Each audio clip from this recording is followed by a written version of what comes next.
And now, for more on this, Greg Barnes, who's a barrister, joins us from Tasmania. Greg, thanks so much for joining us on TRT World. We've heard the Australian Prime Minister, Scott Morrison, saying that Assange will receive the same consular support as any other citizen. What role can Australia play if the US is seeking Assange's extradition, though?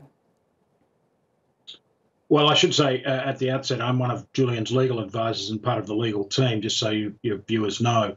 The second point I'd make to you is that the Australian government has a role here because he is an Australian citizen. He recently got back his Australian passport, and Australia should be very concerned that one of its citizens could be sent to the United States purely for the crime of publishing important information which told us the truth about the war in Iraq and the war in Afghanistan. And that's an issue which concerns a lot of Australians. A lot of Australians support freedom of speech, in fact, the vast majority.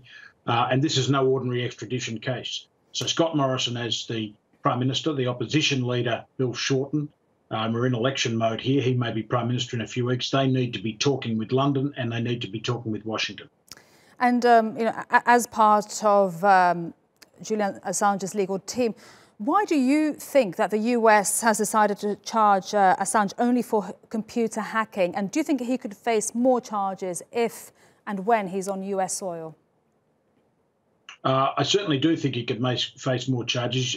The US justice process is appalling when it comes to these types of charges. There's no fairness. And there's no doubt that they could use the ruse of extraditing him under this relatively minor offence, get him across to the United States and then charge him with further offences. I've got no doubt about that. All right, Greg, thank you very much indeed for giving us that legal insight. Greg Barnes, who is a barrister and part of Julian Assange's legal team. Thank you.